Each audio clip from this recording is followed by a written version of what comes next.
मैं यूनिवर्सिटी का सबसे लेजी स्टूडेंट था, कोई एम्बिशन नहीं, कोई गोल नहीं। फिर एक होलोग्राफिक सिस्टम अपीयर हुआ, सिर्फ मुझे नजर आया। पहला मिशन देखा, आज रात अपनी प्रोफेसर को कॉन्ट्रैक्ट मैरिज प्रपोज करो। मैंने प्रपोज किया, उसने हाँ कह दी। और उसी रात मैंने उसके डेस्क पर अपनी फैमिली की कॉन्फिडेंशियल फाइल्स देखी। वो प्रोफेसर नहीं थी, वो गवर्नमेंट इन्वेस्टिगेटर थी, जो सीक्रेटली मेरी फैमिली का केस बिल्ड कर रही थी। और अब टेक्निकली मेरी वाइफ भी थी। ये सिर्फ शुरुआत थी। सुबह के 11 बज रहे थे और मैं अभी तक बिस्तर पर था। सिर्फ इसलिए नहीं कि नींद ज्यादा थी, बल्कि इसलिए कि दुनिया में कोई चीज इतनी इंपॉर्टेंट नहीं थी जो मुझे उठाने पर मजबूर करे।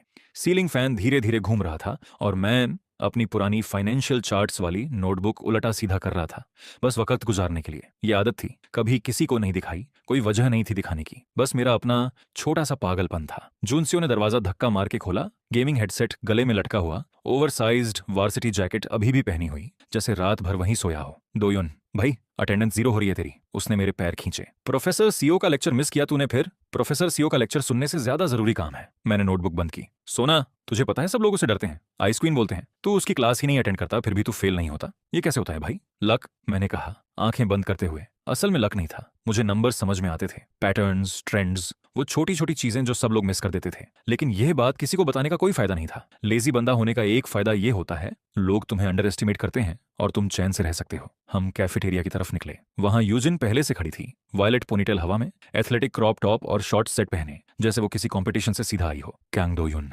उसकी आवाज में वो हमेशा वाली कंपेटिटिव टीजिंग थी। तुझे पता है असाइनमेंट का रिजल्ट आया? तू टॉप कर गया बिना सबमिशन के, प्रॉपर नोट्स के। ये क्या जोक है? टैलेंट, मैंने कहा शोल्डर्स उचका के। टैलेंट नहीं, चीटिंग है शायद। उसकी आंखों में हल्की जलसी थी, लेकिन उसके पीछे वो रिस्पेक्ट भी थी जो वो कभी खुल के एडमिट नहीं करती थी। जुनसे वो बीच में कूद गया, हाथ उठाए। दोस्ती करो ना तुम लोग, क्या हमेशा लड़ते रहते हो? मैंने कुछ बोलना चाहा, लेकिन तभी कुछ हुआ जो मैंने जिंदगी में कभी नहीं देखा था। हवा में मेरे सामने, जैसे किसी ने एयर को कट कर दिया हो, एक नीला ग्लोइंग रेक्टेंगल अपीयर हुआ। ट्रांसलूसेंट, लाइंस फ्लिकरिंग, जैसे कोई होलोग्राम हो जो किसी साई फाई मूवी से निकलकर सीधा मेरे सामने आ गया हो। मैंने पलट के देखा, जून सीओ कैफेटेरिया ट्रे उठा रहा था, यूजिन अपने फोन में देख रही थी। दोनों को कुछ नजर नहीं आया। तुम लोग, ये नहीं दिख रहा? मैंने उंगली उठाई, आवाज थोड़ी कांप रही थी। क्या नहीं दिख रहा? जून सीओ ने मेरे चेहरे को देखा, जैसे मैंने कुछ अजीब कह दिया हो। मेरा दिल तेजी से धड़क रहा था। ये सिर्फ मुझे नजर आ रहा था। रेक्टेंगल के अंदर एक नैनो सेकंड के लिए कुछ फ्लैश हुआ। मेरी पुरानी नोटबुक का वही पेज जो मैं सुबह उलटा रहा था, वो चार्ट्स, वो नंबर्स जो मैंने कभी किसी को नहीं दिखाए।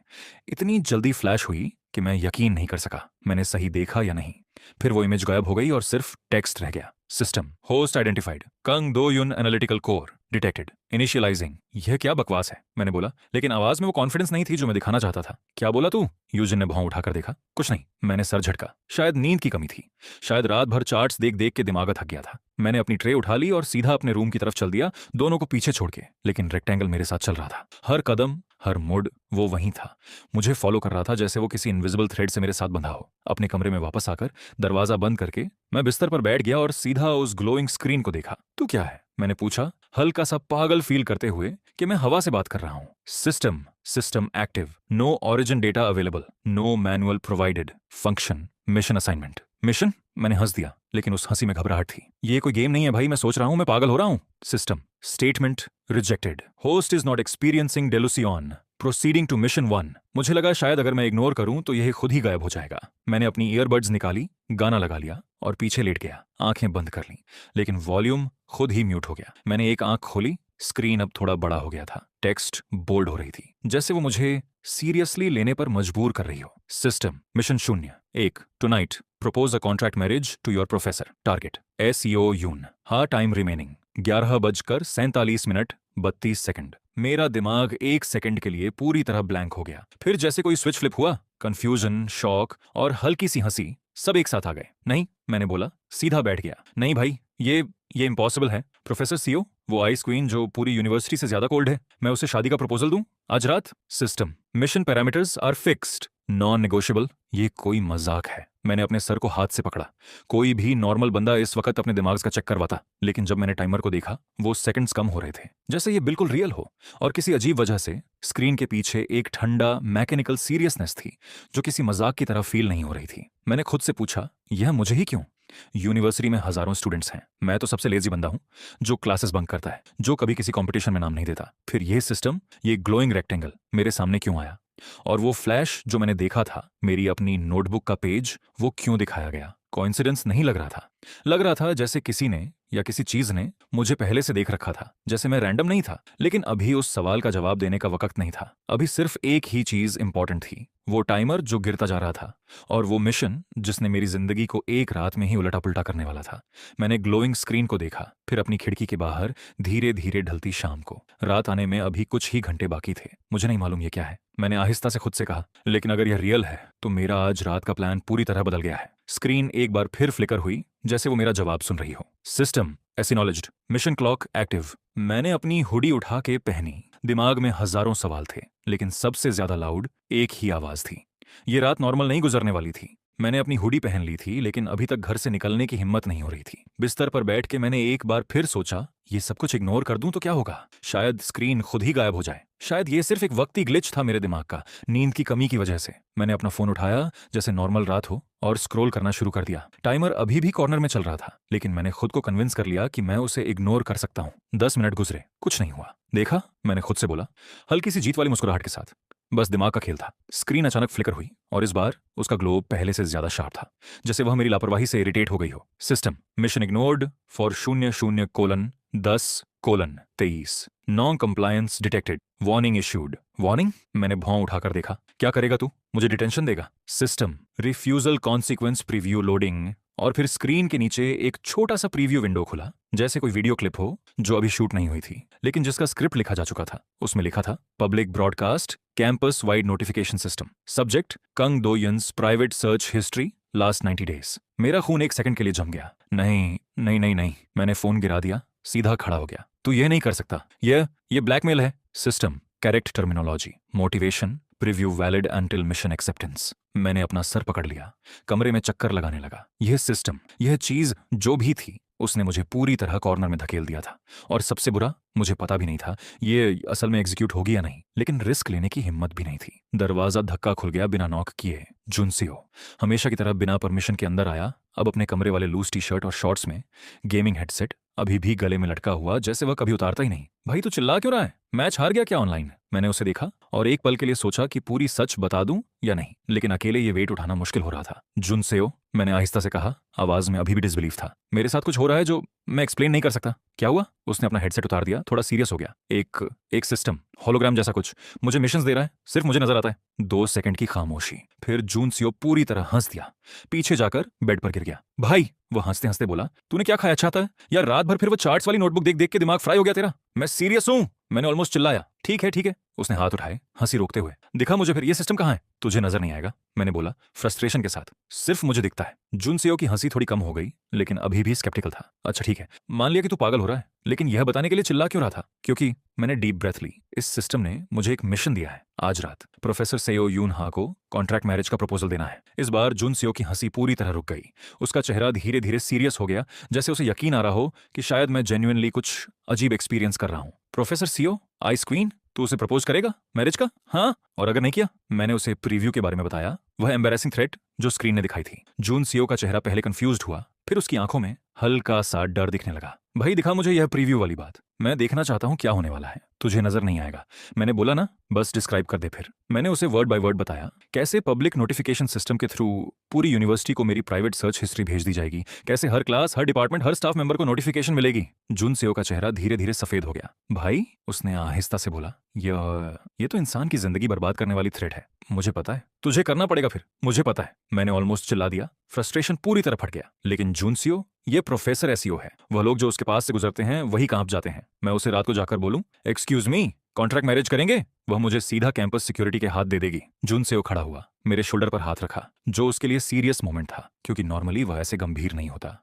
देख, मैं नहीं समझ रहा ये सिस्टम क्या है या क्यों रियल है, लेकिन अगर टाइमर चल रहा है और थ्रेट रियल लग रही है तो तुझे रिस्क लेना ही पड़ेगा। बेटर एम्बैरेसमेंट से बेहतर है कि तेरी जिंदगी पब्लिकली एक्सपोज हो। मैंने अपनी स्क्रीन को देखा, टाइमर अभी भी गिर रहा था, अब कुछ घंटे ही रह गए थे। System time remaining 9:12 48 second. Recommendation proceed immediately. ठीक है, मैंने आहिस्ता से बोला, ज्यादा अपने आप को कन्विंस करने के लिए। ठीक है, मैं जाता हूं। मैंने अपना कैजुअल हुडी और जीन्स बदलकर थोड़ा ज्यादा प्रेजेंटेबल कपड़े पहने, plain black shirt, dark jeans, jacket. क्योंकि किसी भी नॉर्मल बंदे की तरह अगर मैं अपनी जिंदगी का सबसे अजीब प्रपोजल करने जा रहा था तो कम से कम दिखने में ठीक लगना चाहता था।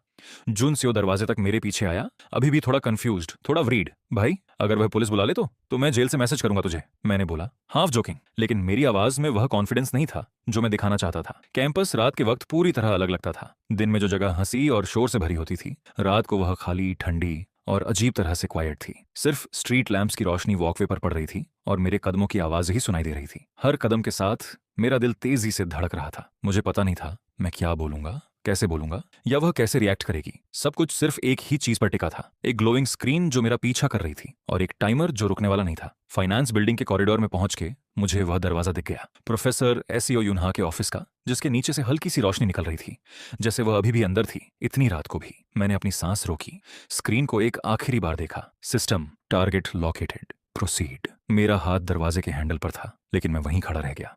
एक सेकंड के लिए सांस भी नहीं ले पा रहा था। अब कोई रास्ता पीछे नहीं था। मैंने दरवाजा हल्का सा खटखटाया, लेकिन आवाज मेरे अपने कानों में इतनी लाउड लगी जैसे मैंने किसी चीज को तोड़ दिया हो। अंदर से एक ठंडी फ्लैट आवाज आई, आइए। मेरा हाथ कांप रहा था जब मैंने हैंडल घुमाया।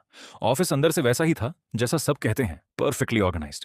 हर फाइल अपनी जगह पर, एक भी चीज इधर उधर नहीं। डेस्क लैंप की हल्की रोशनी में प्रोफेसर सीओ यूनहा अपनी कुर्सी पर बैठी फाइल्स देख रही थी। आइस ब्लू और व्हाइट ब्लेजर ड्रेस अभी भी परफेक्टली पहनी हुई, जैसे रात का कोई असर उस पर नहीं होता। प्लैटिनम व्हाइट बाल उसी लो बून में, कुछ लूज स्ट्रैंड्स चेहरे के अराउंड और थी हाई ब्लैक बूट्स उसके पैरों में। इतनी रात को भी वो पूरी तरह कंपोज लग रही थी, जैसे वो कभी थकती ही नहीं। उसने सर उठाकर देखा और जब उसने मुझे पहचाना, उसके एक्सप्रेशन में हल्की सी कंफ्यूजन आई। कांग दो युन, उसकी आवाज में थोड़ी शार्पनेस थी। ये वक्त ऑफिस आवर्स का नहीं है और आप मेरी क्लास रेगुलरली अटेंड नहीं करते, तो मैं कंफ्यूज्ड हूं कि आप यहां क्या कर रहे हैं। मेरा दिमाग पूरी तरह ब्लैंक हो गया। मैंने वही प्रैक्टिस किया हुआ लाइंस भूल दिया जो मैंने रास्ते में सोचा था। सब कुछ एकदम गायब हो गया, सिर्फ यह एक ख्याल रह गया, यह इंसान मुझे देख के सीधा समझ जाएगी कि कुछ ठीक नहीं है। प्रोफेसर सीओ, मैंने अपनी आवाज को संभाल कर बोला, लेकिन वो खुद ही कांप रही थी। मुझे आपसे कुछ पूछना है या बताना है, पता नहीं क्या बोलूं। उसने कलम नीचे रखी, पूरी तरह मेरी तरफ देखा, आंखों में वो शार्प एनालिटिकल लुक जो शायद पूरी यूनिवर्सिटी को डराता था। बोलो। मेरे पीछे सिर्फ मुझे नजर आने वाली स्क्रीन फ्लिकर हुई, जैसे वो मुझे पुश कर रही हो। System time remaining 8:41 9 second, execute now. मैंने डीप सांस ली। प्रोफेसर, मैं आपसे कॉन्ट्रैक्ट मैरिज का प्रपोजल करना चाहता हूं। ऑफिस में खामोशी इतनी कंप्लीट थी कि मैं अपनी धड़कन सुन सकता था। यूनहा की एक्सप्रेशन, जो पूरी यूनिवर्सिटी के लिए हमेशा कोल्ड और अनरीडेबल होती थी, पहली बार पूरी तरह बदल गई। उसकी आंखें थोड़ी बड़ी हो गईं, लिप्स हल्के से खुले, और एक पल के लिए वो इंसान जो कभी शॉक नहीं दिखाती थी, पूरी तरह शॉक्ड दिख रही थी। क्या? उसकी आवाज में वो शार्पनेस नहीं थी जो पहले थी, सिर्फ जेन्युइन डिसबिलीफ। मैं जानता हूं ये इंसेन सुनता है, मैंने जल्दी से बोला। लफ्जों में भाग दौड़ मची हुई थी। मैं भी नहीं समझ रहा मैं ये क्यों कह रहा हूं, लेकिन ये रियल है, मुझे ये करना है आज रात। आप मुझे शादी का प्रपोजल दे रहे हैं? उसने धीरे से रिपीट किया, जैसे वो खुद अपने कानों पर यकीन नहीं कर पा रही हो। कॉन्ट्रैक्ट मैरिज, एक रात में, बिना किसी कॉन्टेक्स्ट के, और आप चाहते हैं मैं हाँ बोलूं? कॉन्ट्रैक्ट मैरिज, मैंने करेक्ट किया हल्की सी घबराहट के साथ। लीगल, लेकिन बस कागज पर, कोई एक्सपेक्टेशंस नहीं। मैं सिर्फ, मुझे यह करना जरूरी है प्रोफेसर, प्लीज। मैंने उसकी आंखों में देखा, एक्सपेक्टिंग कि वो मुझे सीधा ऑफिस से निकाल देगी या कैंपस सिक्योरिटी बुला लेगी, लेकिन जो हुआ वो बिल्कुल अलग था। यूनहा खड़ी हुई, धीरे से डेस्क के पास चली, और उसकी एक्सप्रेशन में वो शॉक धीरे धीरे किसी और चीज में बदलने लगी, कुछ जो मैं बिल्कुल समझ नहीं पा रहा था। उसकी आंखें थोड़ी नैरो हो गईं, जैसे वो किसी इंटरनल कैलकुलेशन में लग गई हो, जैसे वो सडनली मुझे एक इंसान के रूप में नहीं बल्कि एक इक्वेशन के रूप में देख रही हो। यह प्रपोजल, उसने आहिस्ता से कहा। आवाजों में वो कंट्रोल वापस आ गई थी जो उसके नाम के साथ जोड़ी जाती थी। कहां से आया? किसी ने आपको यह करने के लिए कहा? मेरा दिल एक सेकंड के लिए रुक गया। मैं सिस्टम का जिक्र नहीं कर सकता था, कोई भी नॉर्मल जवाब नहीं मिल रहा था। मेरा अपना फैसला है, मैंने झूठ बोला, आवाज को संभाल कर। पर्सनल वजह है, मैं डिटेल में नहीं जा सकता। उसने मुझे गहरी नजर से देखा, जैसे वो मेरी हर लफ्ज को डिसेक्ट कर रही हो। मुझे लगा शायद वो मेरा झूठ पकड़ लेगी, लेकिन उसकी एक्सप्रेशन धीरे से बदली। एक तरह का डिसीजन उसकी आंखों में आया जो मुझे समझ नहीं आया। ठीक है, उसने कहा। मेरा दिमाग एक सेकंड के लिए प्रोसेस ही नहीं कर पाया। आप? मैं हाँ कहती हूँ। उसने सीधा मेरी तरफ देखा, लेकिन कंडीशंस के साथ। कुछ भी, मैंने जल्दी से बोला। रिलीफ पूरी तरह मेरी आवाज में झलक रही थी। नंबर 1, उसने उंगली उठाई। वॉइस में अब वही कोल्ड अथॉरिटी थी जिसके लिए वो जानी जाती थी। ये सिर्फ कागज पर रहेगा, कोई पब्लिक डिस्प्ले, कोई रोमांटिक एक्सपेक्टेशन, कोई असम्पशन। आप मेरी जिंदगी में इंटरफियर नहीं करेंगे, ठीक है? नंबर 2, ये सीक्रेट रहेगा। जब तक मैं नहीं कहूं कोई नहीं जानेगा, ना आपके दोस्त, ना यूनिवर्सिटी, कोई नहीं, ठीक है? नंबर 3, उसकी आवाज हल्की सी रुकी, जैसे वो कुछ ज्यादा सोचा हुआ कह रही हो। अगर मुझे कभी लगा कि यह अरेंजमेंट मेरे लिए नुकसानदेह है या इसका कोई और मतलब निकल रहा है जो मैं नहीं चाहती, मैं इसे खत्म कर दूंगी, बिना सवाल किए। मुझे अजीब लगा कि वो इतनी आसानी से हाँ कह रही थी, इतनी जल्दी, इतनी कैलकुलेटेड, जैसे यह प्रपोजल उसे शौक से ज्यादा कुछ और दे रहा हो। लेकिन मेरे पास वक्त नहीं था सवाल करने का। डील, मैंने बोला। वो कुछ देर खड़ी रही, मुझे देख रही थी जैसे वो खुद भी अपने फैसले से थोड़ी कंफ्यूज्ड हो। फिर उसने अपनी डेस्क ड्रॉअर खोली, एक प्लेन एनवलप निकाला जिसमें लीगल लुकिंग पेपर्स थे, जैसे वो पहले से किसी रीजन से रेडी थे। हम कल रात को मिलते हैं पेपर वर्क साइन करने के लिए, उसने कहा एनवलप बंद करते हुए। ये वक्त डिटेल डिस्कस करने का नहीं है। मैंने सर हिलाया, अभी भी पूरी तरह शॉक में। वो अपनी कुर्सी पर वापस बैठ गई, कलम उठाई, जैसे कॉन्वर्जेशन पूरी तरह खत्म हो गई हो। लेकिन जब मैंने दरवाजे की तरफ पलटा, मैंने एक बार पीछे देखा और उसकी नजर मुझ पर नहीं बल्कि उस लॉक्ड ड्रॉअर पर थी जहां वो एनवलप रख चुकी थी। उसकी एक्सप्रेशन में कुछ था जो मैं डिफाइन नहीं कर पा रहा था। कैलकुलेशन, शायद रिलीफ, शायद कुछ और जो मुझे समझ नहीं आया। ऑफिस का दरवाजा मेरे पीछे बंद हुआ और मैं कॉरिडोर में खड़ा रह गया। दिल अभी भी तेजी से धड़क रहा था। मैंने कुछ पूरा कर लिया था जो कुछ घंटे पहले इम्पॉसिबल लगता था। लेकिन उसके चेहरे पर वो अजीब एक्सप्रेशन, वो मुझसे ज्यादा कुछ सोच रही थी जो मैं नहीं जानता था। खामोशी पूरे कॉरिडोर में थी, लेकिन मेरे दिमाग में सिर्फ एक ही सवाल गूंज रहा था, उसने इतनी आसानी से हाँ क्यों कहा? अगली रात मैंने वही कॉरिडोर दोबारा क्रॉस किया, लेकिन इस बार दिल पहले जितना तेजी से नहीं धड़क रहा था। सिर्फ एक धीमी अजीब बेचैनी थी, जैसे मेरा दिमाग अभी तक यही प्रोसेस कर रहा हो कि यह सब कुछ सच में हो रहा है। ऑफिस का दरवाजा हल्का खुला था। मैंने अंदर देखा। यूनहा अपनी यूजुअल जगह पर बैठी थी, लेकिन आज उसका लुक थोड़ा अलग था। ऑफिस के अंदर का टेम्परेचर शायद वही था, लेकिन उसकी white ice blue blazer dress की जगह आज उसने एक फिटेड डार्क ब्लेजर पहना था। डीप वी नेकलाइन अभी वैसी ही, लेकिन थोड़ा ज्यादा फॉर्मल, जैसे रात का काम लीगल और स्ट्रिक्टली बिजनेस था। बूट्स वही थाई हाई ब्लैक, लेकिन आज उसके बाल थोड़ा ज्यादा टाइट बन में, जैसे वो खुद को इमोशनली भी टाइट रखना चाहती हो। आ गए, उसने कहा बिना मुझे पूरी तरह देखे, फाइल्स अरेंज करते हुए। टाइम पे, मैंने बोला अंदर आकर दरवाजा बंद करते हुए। तभी ऑफिस का साइड डोर खुला और एक और लड़की अंदर आई। Soft lavender hair, twin tail waves में, round wire glasses, cropped knit cardigan के नीचे कैमिसोल टॉप, प्लीटेड स्कर्ट जो हाई थाई तक थी। हाथ में वो कुछ फाइल्स लेके आई थी, स्माइल बिल्कुल ब्राइट और क्यूरियस। प्रोफेसर, यह वही रिपोर्ट्स हैं जो आप? उसने मुझे देखा, एक सेकंड के लिए थोड़ी कंफ्यूज हुई। ओह, मुझे नहीं पता था आपके पास गेस्ट है। मैं नरी हूं, प्रोफेसर सीओ की असिस्टेंट। ये एक स्टूडेंट है, यूनहा ने जल्दी से कहा, आवाज में वो शार्पनेस जो हर बात को कंट्रोल में ले आती थी। Personal academic matter. नारी, फाइल्स यहां रख दो, मैं बाद में देख लूंगी। नारी ने फाइल्स डेस्क पर रखी, लेकिन उसकी क्यूरियस नजर मुझसे यूनहा की तरफ गई, फिर वापस। ठीक है प्रोफेसर, मैं यह भी छोड़ जाती हूँ, कल सुबह चाहिए होंगे आपको। उसने एक और फोल्डर रखा, धीरे से मुस्कुरा के बाहर निकल गई, बिना यह समझे कि उसने क्या छोड़ दिया था। जैसे ही दरवाजा बंद हुआ, यूनहा ने लंबी सांस ली, जैसे यह इंटरप्शन उसके लिए ज्यादा स्ट्रेसफुल था जितना वो दिखा रही थी। वो यहाँ काम करती है? मैंने पूछा। टीचिंग असिस्टेंट, उसने शॉर्ट जवाब दिया, फाइल्स को एक तरफ रखते हुए जैसे वो टॉपिक बदलना चाहती हो। बैठ जाओ, हमें ये काम खत्म करना है। मैंने कुर्सी पर बैठ के देखा जब उसने एनवलप खोली। अंदर वो लीगल डॉक्यूमेंट्स थे जो कल रात उसने शो किए थे। मैरिज रजिस्ट्रेशन फॉर्म, दोनों के नाम ऑलरेडी टाइप किए हुए, जैसे यह किसी ने पहले से रेडी कर रखा था। ये इतनी जल्दी कैसे रेडी हुआ? मैंने पूछा। सस्पिशियस टोन में, कनेक्शंस, उसने फ्लैटली जवाब दिया, बिना आंख उठाए। साइन यहाँ। मैंने पेन उठाया, लेकिन हाथ थोड़ा कांप रहा था। यह सिर्फ कागज था, लेकिन इसका वेट बिल्कुल अलग फील हो रहा था। मैंने अपना नाम लिखा, कंग दो यून, और जब मैंने पेन यूनहा की तरफ बढ़ाया, हमारी उंगलियां एक सेकंड के लिए टच हुई। दोनों ने जल्दी से हाथ खींच लिया। कोई कुछ नहीं बोला, लेकिन ऑफिस में एक अजीब ऑकवर्ड खामोशी फैल गई। उसने अपना नाम साइन किया, एसईओ यूनहा। हैंड राइटिंग इतनी नीट की जैसे प्रिंट की हो गया, उसने कहा, पेपर्स फोल्ड करते हुए। ये अब लीगली रियल है, लेकिन यह सीक्रेट रहेगा जब तक मैं ना कहूं। समझ गया। वो खड़ी हुई, पेपर्स को अपने डेस्क के एक ड्रॉअर में डालने के लिए, और जब उसने ड्रॉअर खोला, मुझे वही लॉक्ड फोल्डर नजर आया जो मैंने पहले भी देखा था, लेकिन इस बार कुछ ज्यादा क्लियरली। फोल्डर के ऊपर एक नाम प्रिंटेड था, कांग थे हो। मेरा दिल एक सेकंड के लिए रुक गया। ये मेरे पापा का नाम था। यह, मैंने उंगली से इशारा किया। आवाज में कंफ्यूजन पूरी तरह झलक रही थी। ये मेरे पापा का नाम है। ये क्या है? यूनहा का चेहरा एक पल के लिए पूरी तरह न्यूट्रल रह गया, लेकिन उसकी आंखें थोड़ी टाइट हो गईं, जैसे वो किसी चीज को कंट्रोल कर रही हो। उसने तुरंत फोल्डर उठाया और ड्रॉअर के अंदर वापस रख दिया, धीरे से लॉक कर दिया, जैसे वो कुछ इंपॉर्टेंट हाइड कर रही हो। यह एकेडमिक रिसर्च है, उसने कहा। आवाज इतनी फ्लैट थी कि एक नॉर्मल इंसान यकीन कर लेता, लेकिन मुझे कुछ ठीक नहीं लगा। आपके फैमिली बिजनेस पर एक केस स्टडी, यूनिवर्सिटी के रिसर्च प्रोजेक्ट के लिए। कोइंसिडेंस? कोइंसिडेंस? मैंने रिपीट किया, यकीन न करते हुए। हाँ, उसने सीधा मुझे देखा। एक्सप्रेशन बिल्कुल कोल्ड और कंपोज्ड वापस आ गया था, जैसे शॉक का वो मोमेंट पहले कभी हुआ ही ना हो।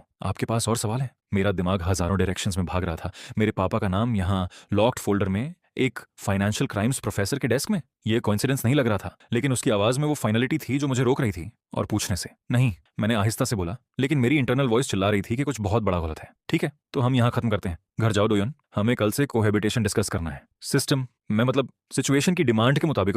मैंने नोटिस किया उसने कुछ कहते कहते रुक गई थी, जैसे वो कुछ कह देने वाली थी जो उसे नहीं कहना चाहिए, लेकिन मैंने उस पर ध्यान नहीं दिया। मेरा दिमाग अभी भी उस फोल्डर पर था। ठीक है, मैंने कहा। खड़े होकर दरवाजे की तरफ चला। कॉरिडोर में निकलते वक्त मेरा दिमाग पूरी तरह उलझा हुआ था। मेरे पापा का नाम, एक लॉक्ड फोल्डर में, जिसे एक गवर्नमेंट इन्वेस्टिगेटर छुपा रही थी, अगर वो एक्चुअली वही थी जो मैं शक कर रहा था। एकेडमिक रिसर्च का जवाब इतनी जल्दी आया था कि वो खुद भी बना बनाया लगा। मैंने अपनी पॉकेट में फोन निकाला, लेकिन किसी को मैसेज करने का कोई मतलब नहीं था। मैं यह किसी को एक्सप्लेन नहीं कर सकता था बिना पूरी चीज बताए। मेरे पीछे सिर्फ मुझे नजर आने वाली स्क्रीन हल्की सी फ्लिकर हुई। System anomaly logged, relevance high, tracking initiated. मैंने रुककर उसे देखा, मेरे माथे पर पसीना आ गया था। तू यह भी जानता है? स्क्रीन ने कोई जवाब नहीं दिया, सिर्फ टेक्स्ट गायब हो गया, जैसे वो अपना काम कर चुकी हो और अब मुझे खुद सोचने के लिए छोड़ दिया हो। मैं कॉरिडोर में खड़ा रहा। रात की खामोशी में एक बात पूरी तरह क्लियर थी, यह मैरिज सिर्फ एक मिशन नहीं था, इसके पीछे कुछ और था, और वो कुछ मेरी फैमिली से जुड़ा हुआ था। सुबह उठते ही सबसे पहली चीज जो मैंने देखी वो मेरी उस इनविजिबल स्क्रीन का ग्लो था, जो सीधा मेरे बिस्तर के सामने हवा में लटकी हुई थी, जैसे वो मेरी पूरी रात का इंतजार कर रही हो। System mission 0 2 establish cohabitation, objective marriage credibility, duration ongoing, cohabitation. मैंने आवाज में ही कंफ्यूजन था, अभी नींद पूरी तरह गई नहीं थी, मतलब अब मुझे उसके साथ रहना पड़ेगा। System affirmative, shared residence required for authenticity. मैंने अपना सर बिस्तर पर वापस गिरा दिया। सोच रहा था कि यह पूरा सिस्टम मुझे किस तरह धीरे धीरे मेरी पुरानी लेजी जिंदगी से बाहर निकाल रहा था। पहले मैरिज, अब लिविंग टुगेदर, और मैं अभी तक यह डिसाइड नहीं कर पा रहा था कि इस सब में मेरा अपना कंट्रोल कहाँ था।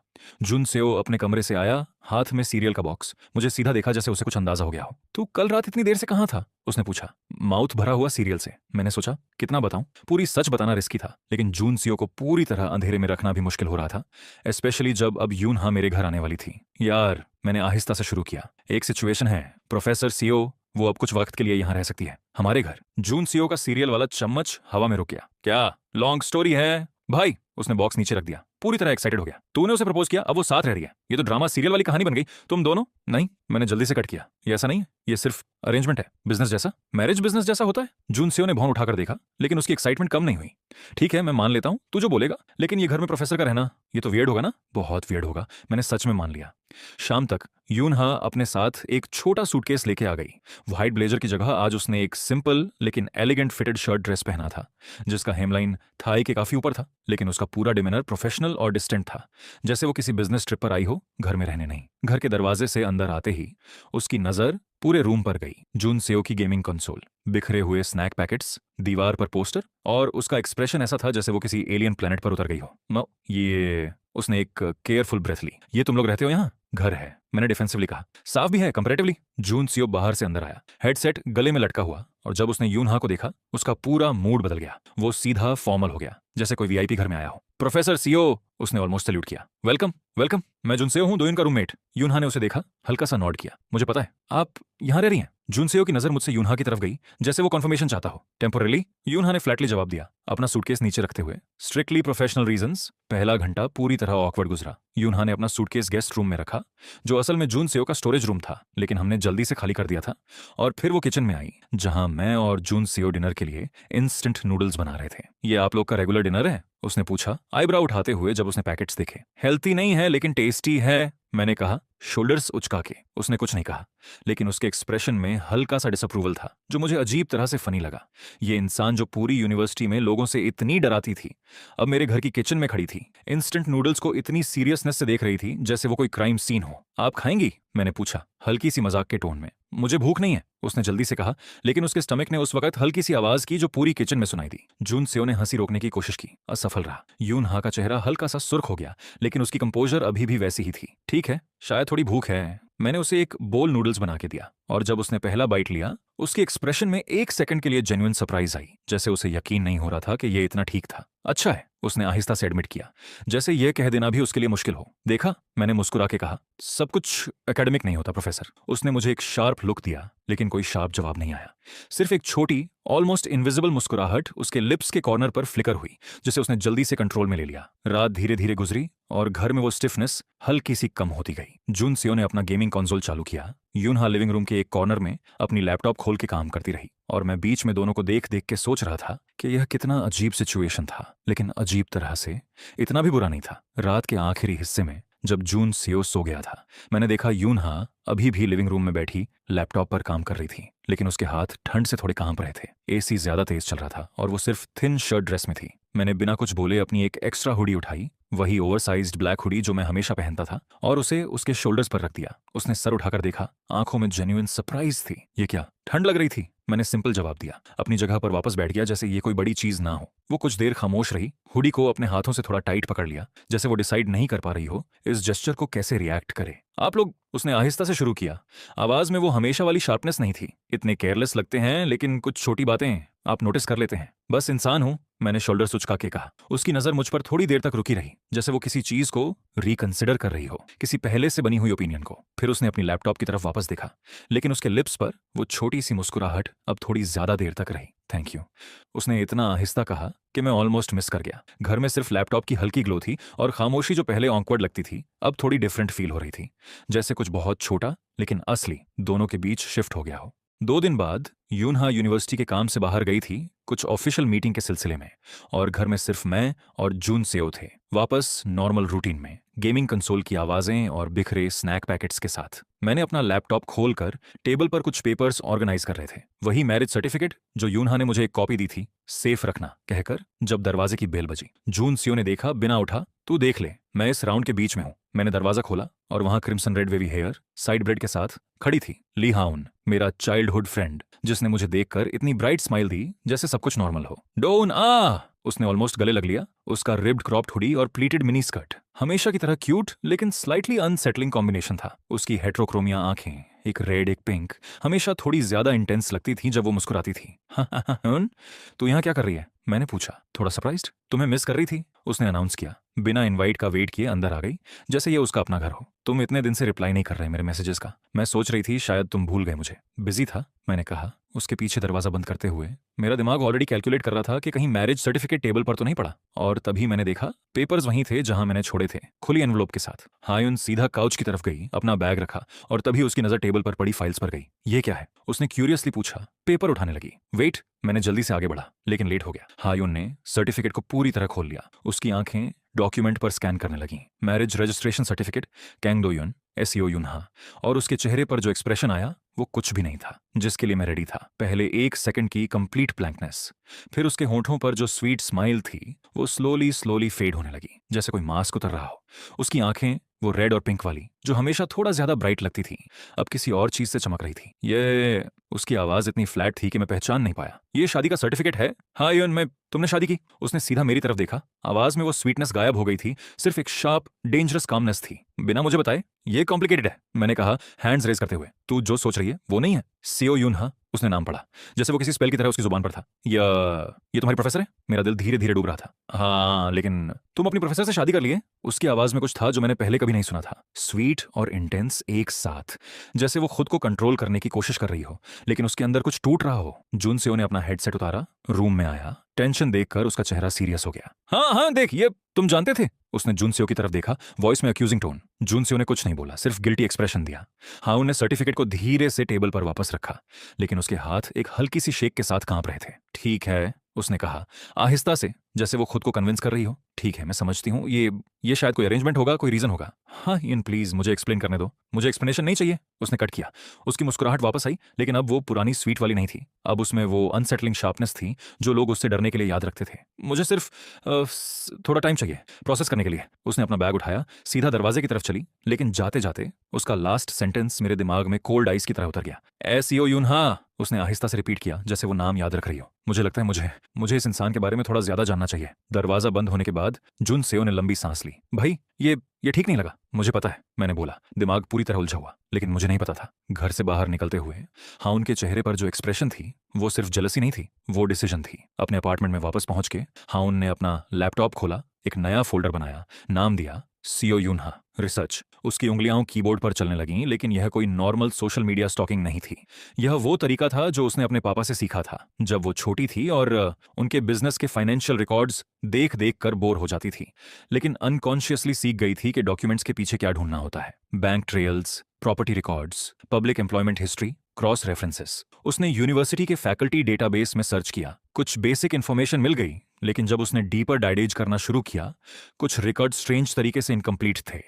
एम्प्लॉयमेंट हिस्ट्री में गैप्स थे जो नॉर्मल एकेडमिक करियर में नहीं होने चाहिए थे। उसकी आंखों में जेलसी के पीछे एक और चीज चमक रही थी, क्यूरियोसिटी, जो अब ऑब्सेशन में बदल रही थी। तुम जो भी हो, उसने आहिस्ता से खुद से कहा। स्क्रीन की ग्लो उसके चेहरे पर पड़ रही थी। मैं ढूंढ लूंगी तुम असल में कौन हो। उसकी उंगलियां एक बार फिर कीबोर्ड पर चलने लगी। रात धीरे धीरे गहरी होती गई, लेकिन उसका रिजॉल्व सिर्फ स्ट्रांग होता गया, क्योंकि हायुन के लिए यह सिर्फ जेलसी का मैटर नहीं रहा था, ये एक मिशन बन गया था। अगले दिन यूनिवर्सिटी कैंपस धीरे धीरे अपनी नॉर्मल नॉइज में वापस आ गया था।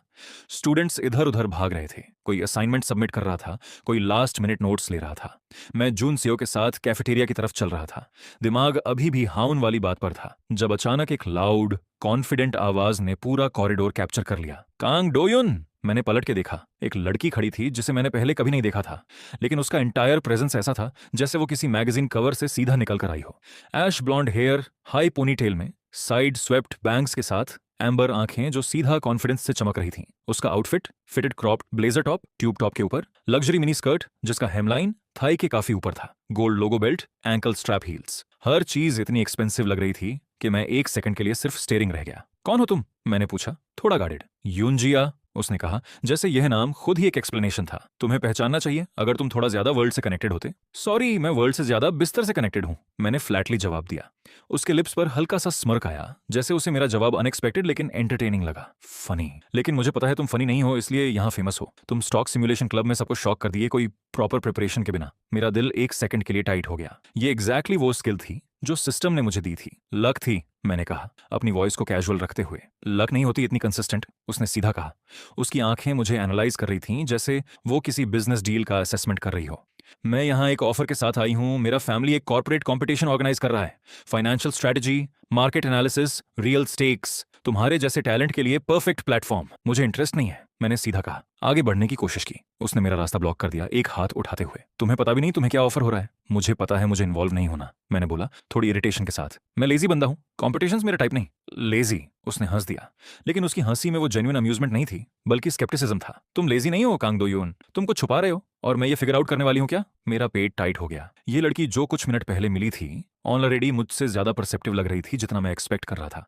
तभी यूजिन वहां से गुजरी, अपना स्पोर्ट्स बैग शोल्डर पर लटकाए हुए, और जब उसने देखा मैं एक अननोन लड़की से बात कर रहा हूं, इतनी क्लोज, इतनी एक्सपेंसिव लुकिंग, उसकी एक्सप्रेशन इंस्टेंटली चेंज हो गई। दोयुन, उसने पूछा, वॉइस में वो फेमिलियर कंपेटिटिव शार्पनेस, लेकिन इस बार उसमें कुछ और भी था जो वो छुपाने की कोशिश कर रही थी। यूजिन, मैंने रिलीफ के साथ कहा, ये यूनजिया है, कोई बिजनेस प्रपोजल लेके आई है। यूजिन ने जिया को टॉप से बॉटम देखा, जैसे वो किसी कॉम्पिटिटर को असेस कर रही हो। Business proposal? दोयुन के लिए? तुम कौन हो? जिया ने पूछा, आईब्रो उठाते हुए। उसकी वॉइस में डिसमिसिव कोल्डनेस थी। बैक यूजिन, दोयुन की क्लासमेट, उसने कहा, चिन उठाते हुए, जैसे वो अपना टेरिटरी मार्क कर रही हो। और मैं कंफ्यूज्ड हूं कि कोई आउटसाइडर कैंपस में आकर दोयुन को किस बात के लिए रिक्रूट कर रही है। आउटसाइडर? जिया की हंसी में हल्का सा एटीट्यूड था। मैं आउटसाइडर नहीं हूं, मैं अपॉर्चुनिटी हूं। डिफरेंस समझना इंपॉर्टेंट है स्वीटहार्ट। यूजिन की मुट्ठी टाइट हो गई, लेकिन उसने कुछ नहीं बोला, सिर्फ गुस्से से जिए को देखती रही। ठीक है, मैंने बीच में बोला, सिचुएशन को कंट्रोल करने की कोशिश करते हुए। जिए, मैं जेन्युइनली इंटरेस्टेड नहीं हूं, थैंक्स फॉर द ऑफर। लेकिन नहीं, जिए ने मुझे एक लंबी नजर से देखा, जैसे वो डिसाइड कर रही हो मैं ब्लफ कर रहा हूं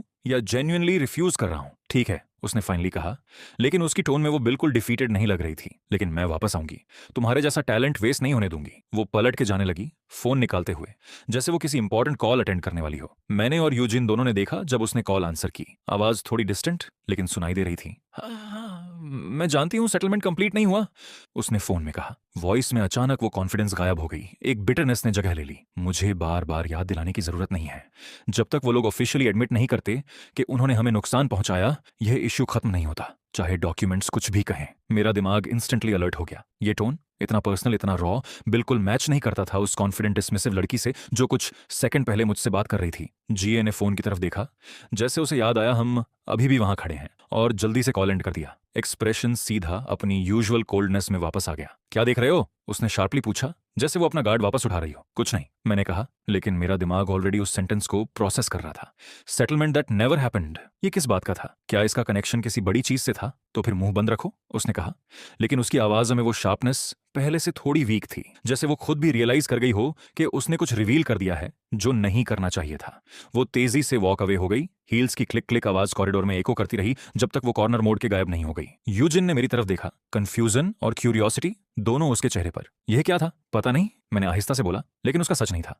मुझे पता था कुछ था, कोई पुरानी वंड जो जिया अभी तक कैरी कर रही थी, किसी अनरिजॉल्व्ड इनजस्टिस का वेट। मेरे पीछे सिर्फ मुझे नजर आने वाली स्क्रीन हल्की सी फ्लिकर हुई, जैसे वो भी यह मोमेंट नोट कर रही हो। System, new data point, logged Yoonji, unresolved family grievance detected, relevance pending. मैंने उसे एक बार देखा, फिर यूजिन की तरफ, जो अभी भी कंफ्यूज्ड खड़ी थी, समझने की कोशिश कर रही थी क्या हुआ था।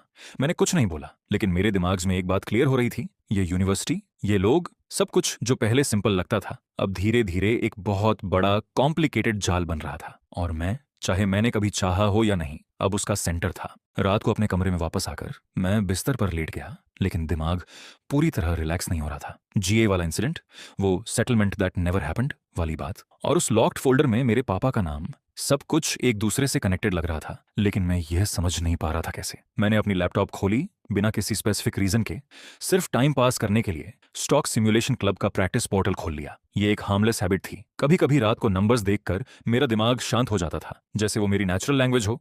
जैसे ही मैंने चार्ट्स देखना शुरू किया, मेरे पीछे वो फैमिलियर ग्लो फ्लिकर हुई। System dormant, capability detected, activation sequence initiated. क्या? मैं सीधा बैठ गया। कौन सी कैपेबिलिटी? स्क्रीन ने कोई एक्सप्लेनेशन नहीं दिया, बस डेटा फ्लो करना शुरू हो गया। नंबर्स और ग्राफ्स एक तरह से हाईलाइट होने लगे, जो मैं पहले कभी नोटिस नहीं कर पाया था। अचानक जो चार्ट्स मुझे पहले नॉर्मल लग रहे थे, अब उनमें कुछ पैटर्न्स दिखने लगे, छोटे छोटे इनकंसिस्टेंसीज जो किसी नॉर्मल इंसान को नजर नहीं आते, लेकिन मुझे एकदम क्लियर लग रहे थे, जैसे कोई इनविजिबल हाइलाइटर उन पर फिर गया हो। यह, मैंने आहिस्ता से बोला, स्क्रीन के क्लोज देखते हुए, ये एक फ्रॉड पैटर्न है। System confirmed, ability market anomaly detection, origin pre existing, not system created. Okay, pre existing. मैंने भौं उठाकर देखा, मतलब यह मेरे अंदर पहले से थी। System affirmative, dormant trait, suppressed by lack of motivation, system role, activation only not creation. ये बात मेरे दिमाग में धीरे धीरे सेटल हो रही थी। सालों से लोग मुझे लेजी बोलते थे, और मैं भी खुद को वही बिलीव करता था। कोई एम्बिशन नहीं, कोई ड्राइव नहीं, लेकिन शायद सच यह था कि वो ड्राइव कभी गायब नहीं हुई थी, वो बस छुपी हुई थी, किसी रीजन की तलाश में जो उसे बाहर लेकर आए। मैंने अपनी पुरानी नोटबुक उठाई, वही जो मैंने दिन में देख रखी थी, और उसके पेजेस को एक नए नजरिए से देखा। चार्ट्स जो मैंने सिर्फ बोर्डम में बनाए थे, अब उनमें वो सेम शार्प एनालिटिकल थिंकिंग दिख रही थी जो स्क्रीन अभी हाईलाइट कर रही थी। मैंने ये हमेशा किया था, बस कभी सीरियसली नहीं लिया। अगले दिन स्टॉक सिमुलेशन क्लब की मीटिंग में, रूम में वही यूजुअल एनर्जी थी। स्टूडेंट्स अपने लैपटॉप्स खोले, फेक पोर्टफोलियोज मैनेज कर रहे थे, हर कोई अपना अपना एनालिसिस प्रेजेंट कर रहा था, जैसे वो वॉल स्ट्रीट का नेक्स्ट जीनियस हो। क्लब प्रेसिडेंट, एक सीरियस दिखने वाला सीनियर, स्क्रीन पर एक कॉम्प्लेक्स मार्केट सिनारियो प्रोजेक्ट कर रहा था। यह हाइपोथेटिकल सिचुएशन है, एक कंपनी जिसने रिसेंटली अपना आईपीओ लॉन्च किया, लेकिन उसके नंबर्स थोड़ा ऑफ लग रहे हैं। कोई बता सकता है क्या स्पेसिफिक रिस्क है? रूम में खामोशी थी। कुछ लोगों ने रैंडम गेसेस दिए, ओवर वैल्यूएशन, मार्केट सैचुरेशन, लेकिन कोई स्पेसिफिक नहीं था। मैंने स्क्रीन को देखा, और इस बार मुझे वो पैटर्न सीधा नजर आए, जैसे कोई मैप मेरे सामने खुला हो। रेवेन्यू रिकॉग्निशन मिसमैच, मैंने बोला बिना सोचे हुए, जैसे ये खुद ही बाहर निकल आया। पूरा रूम पलट के मेरी तरफ देखा। क्या बोला? क्लब प्रेसिडेंट ने पूछा, हल्की सी सरप्राइज के साथ। यहां। मैंने खड़े होकर स्क्रीन की तरफ गया, फिंगर से पॉइंट करते हुए। ये Q3 का रेवेन्यू स्पाइक, ये एक्चुअल सेल्स से मैच नहीं करता। वो डिफर्ड रेवेन्यू को अर्ली बुक कर रहे हैं ताकि नंबर्स अच्छे लगे इन्वेस्टर्स के लिए। यह क्लासिक अकाउंटिंग ट्रिक है जो शॉर्ट टर्म में इंप्रेसिव लगता है, लेकिन अगले क्वार्टर में कोलैप्स करेगा। रूम में कंप्लीट खामोशी थी। फिर एक लड़की ने अपनी लैपटॉप चेक की, नंबर्स वेरीफाई करने की कोशिश की, और उसका चेहरा धीरे धीरे शॉक में बदल गया। ये सही है, उसने आहिस्ता से बोला। मैंने ये देखा ही नहीं था। क्लब प्रेसिडेंट मुझे घूर के देख रहा था, जैसे वो अपनी आंखों पर विश्वास नहीं कर पा रहा हो। तुम तो कभी प्रॉपरली अटेंड नहीं करते मीटिंग्स, ये कैसे देखा तुमने? प्रैक्टिस, मैंने सिंपल जवाब दिया, शोल्डर सुचका के, जैसे ये कोई बड़ी बात ना हो। असल में ये प्रैक्टिस नहीं थी, ये सिस्टम का दिया हुआ नया नजरिया था। लेकिन कोई भी इंसान को सिस्टम का जिक्र नहीं कर सकता था, तो प्रैक्टिस सबसे सेफ जवाब था। प्रैक्टिस, एक और स्टूडेंट ने कहा, ऑलमोस्ट हंस दिया। भाई, तुम क्लासेस बंक करते हो और तुम्हारी प्रैक्टिस इतनी शार्प है? मैंने कुछ नहीं बोला, सिर्फ हल्की सी स्मार्क दी, जैसे मैं हमेशा करता था जब कोई मुझे अंडर एस्टिमेट करता था। बाकी मीटिंग में लोग मुझसे अलग तरह से बात करने लगे, जैसे उनकी परसेप्शन मेरे बारे में अचानक शिफ्ट हो गई हो। पहले मैं लेजी बंदा जो समहाउ पास हो जाता है था, अब मैं कुछ और बन रहा था, कुछ जिसे लोग धीरे धीरे नोटिस कर रहे थे। मीटिंग खत्म होने के बाद मैं अकेला कैंपस के एक बेंच पर बैठ गया, स्काई को देखते हुए, जो धीरे धीरे ऑरेंज हो रही थी शाम के साथ। पहली बार जिंदगी में मुझे एक अजीब सी फीलिंग आई, पर्पस का। पहले मैं सिर्फ दिन गुजारने के लिए जिंदा था, कोई स्पेसिफिक डायरेक्शन नहीं थी, लेकिन अब हर पीस धीरे धीरे कनेक्ट हो रहा था। मेरी ये हिडन एबिलिटी, यूनहा की सीक्रेट इन्वेस्टिगेशन, मेरे पापा का नाम उस लॉक्ड फोल्डर में, जीए का अनरिजॉल्व्ड ग्रीवेंस, सब कुछ एक बड़ा पजल बन रहा था, और किसी वजह से मैं ही उसका सेंटर था। मेरे पीछे स्क्रीन हल्की सी ग्लो कर रही थी, जैसे वो मेरा इंतजार कर रही हो। System host awareness increasing, proceed to next phase. मैंने उसे देखा, फिर आसमान की तरफ वापस, और पहली बार मैंने खुद से सच में पूछा, मैं असल में ये सब किस लिए कर रहा हूँ? सिर्फ मिशंस कंप्लीट करने के लिए, या कहीं गहराई में मुझे खुद ये जानना था कि मैं कौन हूँ और यह सब क्यों मेरे साथ हो रहा है? जवाब अभी नहीं मिला, लेकिन पहली बार मुझे उसे ढूंढने की जेन्युइनली ख्वाहिश थी। अगले दिन मेरी जिंदगी नॉर्मल लग रही थी। लेक्चर्स, हल्का सा बोरिंग डिस्कशन, जुन सेओ की बकवास, लेकिन मेरा दिमाग हमेशा किसी और जगह रह रहा था। यूनहा ने सुबह ही बताया था कि उसे एक ऑफिशियल मीटिंग के लिए बाहर जाना है, और उसकी आवाज में वो हमेशा वाली टेंशन थी जो वो छुपाने की कोशिश करती थी। मुझे नहीं पता था एग्जैक्टली क्या हो रहा था उसके साथ, लेकिन जो मैं नहीं देख सका वो कुछ ऐसा था जो अगर मैंने देखा होता तो शायद मैं रोक देता। हायुन ने यूनहा को कैंपस से निकलते हुए देखा था। कोइंसिडेंस नहीं थी, वो 2 दिन से उसका शेड्यूल ट्रैक कर रही थी, हर मूवमेंट नोट करते हुए अपनी रिसर्च फाइल में। आज यूनहा ने अपना यूजुअल ब्लेजर ड्रेस की जगह एक ज्यादा सटल आउटफिट पहना था। फिटेड चारकोल कोट, नीचे से हल्की सी पेंसिल स्कर्ट दिख रही थी, जैसे वो खुद को कम नोटिसेबल बनाना चाहती थी। लेकिन हायुन के लिए कोई आउटफिट काफी नहीं था उसे मिस करने के लिए। गवर्नमेंट फाइनेंशियल डिस्ट्रिक्ट की तरफ जाते हुए हायुन ने अपनी बाइक पार्क के एक ब्लॉक दूर हुडी का हुड चढ़ा लिया और पैदल यूनहा के पीछे चलने लगी, काफी डिस्टेंस मेंटेन करते हुए, जैसे वो किसी स्पाई मूवी का सीन रिक्रिएट कर रही हो। एक बड़ा प्लेन दिखने वाला गवर्नमेंट बिल्डिंग था। कोई साइन बोर्ड नहीं, कोई स्पेसिफिक आइडेंटिफिकेशन नहीं, सिर्फ एक सिक्योरिटी गेट और कुछ ऑफिशियल्स अंदर बाहर आते जाते। यूनहा सीधा गेट की तरफ चली, लेकिन एंट्रेंस से पहले एक औरत उसके इंतजार में खड़ी मिली। Deep burgundy bob haircut, blunt bangs, sharp grey आंखें, चारकोल ब्लेजर के नीचे halter top, fitted pencil skirt जिसका हेमलाइन थाई के काफी ऊपर था, ब्लैक एंकल स्ट्रैप हील्स और उसके वेस्ट पर क्लिप की हुई एक गवर्नमेंट आई डी बैज। तुम लेट हो, उस औरत ने कहा, वॉइस में ड्राई अथॉरिटी। ट्रैफिक था, सियोयन। यूनहा ने फ्लैटली जवाब दिया। हाँ उन एक लैम्प पोस्ट के पीछे खड़ी अपना फोन उठाया जैसे वो किसी को टेक्स्ट कर रही हो, लेकिन उसकी नजर दोनों औरतों पर थी। ईयर्स स्ट्रेन कर रही थी उनकी बातें सुनने के लिए। केस अपडेट क्या है, सियोयन ने पूछा, अपनी टैबलेट खोलते हुए, स्क्रीन पर कुछ डॉक्यूमेंट्स स्क्रॉल करते हुए। स्लो, यूनहा ने कहा आहिस्ता से, जैसे वो अपनी फ्रस्ट्रेशन कंट्रोल कर रही हो। रिकॉर्ड्स जो हमें चाहिए वो डिलिबरेटली कॉम्प्लिकेट किए गए हैं, लेकिन मैं एक नए एंगल से काम कर रही हूँ। नया एंगल? एसियोयन ने आईब्राउ उठाया। यह वही एंगल तो नहीं जो तुम्हारी पर्सनल लाइफ से रिलेटेड है? यूनहा की बॉडी लैंग्वेज थोड़ी स्टिफन हो गई। मुझे नहीं मालूम तुम क्या कह रही हो। पता है मुझे, एसियोयन ने धीरे से कहा। वॉइस में ड्राई ह्यूमर मिक्स थी, लेकिन मुझे तुम्हारे डिसीजंस पर सवाल उठाने का राइट नहीं है जब तक केस प्रोग्रेस हो रहा है। हायोन और क्लोज जाने की कोशिश की, अपनी हुडी को थोड़ा नीचे खींचते हुए, लेकिन तभी उसका फोन वाइब्रेट हुआ, इतनी लाउड आवाज में कि वो खुद भी चौंक गई। एसियोयन की नजर इंस्टेंटली उस तरफ गई, शार्प और अलर्ट, एग्जैक्टली जैसे एक ट्रेन्ड इन्वेस्टिगेटर करती। वहां कोई है। यूनहा ने भी पलट के देखा और एक सेकंड के लिए हायुन को लगा कि उसका पूरा प्लान एक्सपोज्ड होने वाला है। उसकी बॉडी फ्रीज हो गई, दिमाग ब्लैंक, लेकिन उसकी इंस्टिंक्ट्स ने उसे बचाया। उसने जल्दी से फोन अपनी जेब में डाला और जाने की एक्टिंग की, जैसे वो किसी नॉर्मल रास्ता क्रॉस कर रही हो। एक्सक्यूज मी, उसने आहिस्ता से बोला, स्वीट स्माइल फ्लैश करते हुए जब वो दोनों औरतों के पास से गुजरी, जैसे वो सिर्फ कोइंसिडेंटली यहां से जा रही हो। सियोयन ने उसे एक लंबी सस्पिशियस नजर से देखा, लेकिन कुछ कॉन्फ्रंट नहीं किया। यूनहा की नजर भी है उन पर थी, और एक पल के लिए हाँ उनको लगा कि उसकी आंखों में रिकॉग्निशन आई। शायद उसे याद था हाँ उनका चेहरा उस दिन से जब उसने मैरिज सर्टिफिकेट देखा था। हाँ उन तेजी से आगे बढ़ गई, दिल तेजी से धड़क रहा था, लेकिन उसने पलट के नहीं देखा। ब्लॉक खत्म होने तक वो नॉर्मल पेस मेंटेन करती रही, फिर एक कॉर्नर मोड़ के रुक गई, दीवार के साथ लीन करके लंबी सांस ली। ये क्लोज कॉल था, उसने खुद से बोला। वापस उस बिल्डिंग के पास एसियोयन ने यूनहा की तरफ देखा। तुम्हें वो लड़की पहचानती है? पता नहीं, यूनहा ने आहिस्ता से कहा, लेकिन उसकी आवाज में वो कॉन्फिडेंस नहीं थी जो यूजुअली होती थी। लेकिन अगर किसी ने हमें फॉलो किया तो हमें कॉशियस रहना पड़ेगा। तभी उनकी कॉन्वर्सेशन एक और इंटरप्शन से कट हुई। यूनहा की असिस्टेंट नारी, जो अनएक्सपेक्टेडली वहां से गुजरी, अपने बैग में फाइल्स दबाते हुए, सॉफ्ट लैवेंडर हेयर हवा में हिल रही थी। प्रोफेसर, उसने एक्साइटेड आवाज में कहा, सीधा उनकी तरफ चली। मैं यहाँ रिपोर्ट्स ड्रॉप करने आई थी, मुझे नहीं पता था आप यहाँ होंगी। यूनहा का चेहरा एक सेकंड के लिए टाइट हो गया, जैसे ये एग्जैक्टली वो इंटरप्शन थी जो वो नहीं चाहती थी। नारी, ये सही वक्त नहीं है। सॉरी सॉरी, नारी ने जल्दी से कहा, लेकिन उसकी प्रेजेंस ने एक्सीडेंटली कुछ अच्छा कर दिया। हाउन, जो अभी भी कॉर्नर से पीक कर रही थी, डिस्ट्रैक्ट हो गई यह देखकर कि कोई और भी सीन में आ गया है, और उसका फोकस थोड़ा ब्रेक हो गया, जिससे एसियोयन को अपना आईडी बैज डिस्क्रीटली जेब में छुपाने का टाइम मिल गया ताकि कोई आउटसाइडर ज्यादा न देख सके। ठीक है, एसियोयन ने कहा, सिचुएशन को क्विकली रीसेट करते हुए, हम यह डिस्कशन कहीं प्राइवेट में कंटिन्यू करेंगे। यूनहा ने सर हिलाया, नारी को एक शॉर्ट इंस्ट्रक्शन दिया जाने के लिए, और दोनों औरतें बिल्डिंग के अंदर गायब हो गईं, दरवाजा उनके पीछे बंद होता हुआ। हाउन अब अकेली खड़ी, अपनी जेब से एक छोटा नोटबुक निकाला, वही तरीका जो उसके पापा ने कभी सिखाया था, हर डिटेल लिखना, चाहे वो कितना भी स्मॉल लगे। उसने बिल्डिंग का नाम लिखा, एड्रेस नोट किया, और फिर एक लाइन ऐड की, Yoonha plus unknown government contact plus this building बराबर कनेक्शन। फिर जाते जाते उसकी नजर बिल्डिंग के एंट्रेंस के पास लगी एक छोटी प्लाक पर गई, फाइनेंशियल क्राइम्स डिवीजन, एनेक्स 3। उसका दिल एक बीट स्किप कर गया। Financial crimes? ये प्रोफेसर जिससे डोयुन ने शादी की थी, किसी फाइनेंशियल क्राइम्स डिवीजन से एसोसिएटेड थी? ये सिर्फ कोइंसिडेंस नहीं लग रहा था। उसने प्लाक का नाम अपनी फाइल में ऐड किया, हाथ थोड़ा कांप रहे थे एक्साइटमेंट और कंफ्यूजन के मिक्स से। तुम जो भी हो, उसने आहिस्ता से खुद से कहा, वॉक अवे करते हुए तुम्हारा राज मुझसे ज्यादा देर तक छुपा नहीं रहेगा। रात की तरफ चलते हुए उसका रिजॉल्व पहले से भी ज्यादा शार्प हो गया था और किसी को भी पता नहीं था कि एक सिंगल नाम, एक सिंगल बिल्डिंग कितनी बड़ी चीज को अनलॉक करने वाला था। मुझे इस सब का पता बाद में चला। यूनहा ने खुद कभी मुझसे शेयर नहीं किया, लेकिन कुछ दिन बाद जब चीजें टूटती गईं, मुझे पूरी तस्वीर समझ आई। उस शाम गवर्नमेंट बिल्डिंग के अंदर एसीओ यॉन अपनी ऑफिस में फाइल्स अरेंज कर रही थी जब दरवाजा बिना नॉक किए खुला। यूनजिया अंदर आई, वही कॉन्फिडेंट एक्सपेंसिव एंट्रेंस जिसके साथ उसने पहले कैंपस में भी मुझे अप्रोच किया था, लेकिन इस बार उसका आउटफिट अलग था।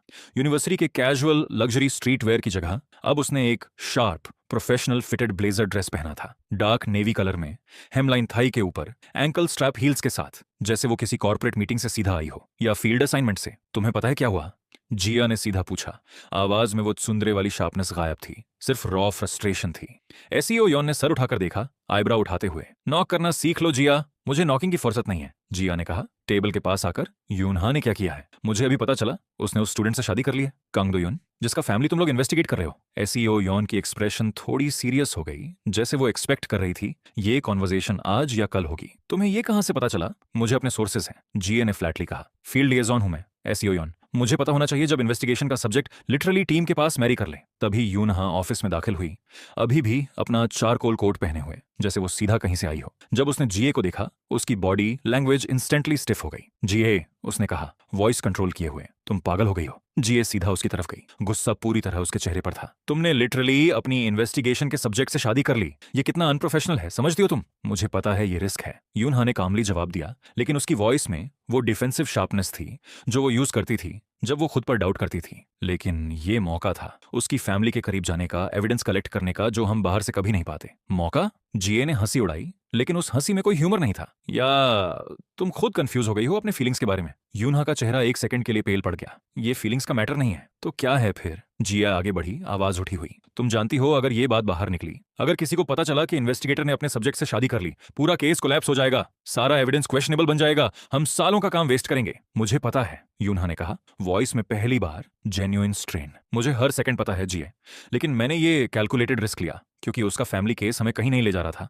हमें कुछ नया चाहिए था, तुम्हें हमसे पहले डिस्कस करना चाहिए था। जिए चिल्लाई, उसकी कंपोजर पूरी तरह टूट गई। ये सिर्फ तुम्हारा फैसला नहीं था लेने का। एसीओ यॉन खड़ी हुई, दोनों के बीच आने की कोशिश की। ठीक है, दोनों शांत हो जाओ। नहीं, जिए ने हाथ उठाया, गुस्सा अभी भी उसके कंट्रोल से बाहर था। तुम नहीं समझती सीओ यॉन, ये केस लूज नहीं हो सकता। मेरी फैमिली के साथ जो हुआ वो किसी के साथ नहीं होना चाहिए, और अगर यूनहा की रेकलेस डिसीजंस की वजह से हम ये केस लूज करते हैं। वो अचानक रुक गई, जैसे उसे रियलाइज हो गया कि उसने कुछ ज्यादा बोल दिया। उसकी आंखों में एक पल के लिए वो रॉ वल्नरेबिलिटी थी जो उसने पहले कभी नहीं दिखाई थी। एसीओ यॉन की नजर इंस्टेंटली शार्प हो गई, लेकिन उसकी वॉइस काम रही। जिया, मुझे सॉरी, जिया ने जल्दी से कहा, अपना कंपोजर वापस लेने की कोशिश करते हुए, लेकिन उसकी आवाज अभी भी थोड़ी कांप रही थी। मुझे ये डिस्कशन अभी नहीं कंटिन्यू करनी। जिया रुक जाओ, एसीओ यॉन ने कहा, लेकिन उसकी आवाज में वो शार्पनेस नहीं थी जो अथॉरिटी से आती है। ये जेन्युइन कंसर्न थी। मुझे जाना है, जिया ने कहा, पलटकर दरवाजे की तरफ चली, लेकिन जाते जाते उसकी नजर यूनहा पर रुकी। ये केस हमारा अकेला मौका है जस्टिस के लिए, मुझे नहीं चाहिए कि तुम्हारी पर्सनल चॉइसेस इसे बर्बाद करें। वो चली गई, दरवाजा उसके पीछे बंद होता हुआ,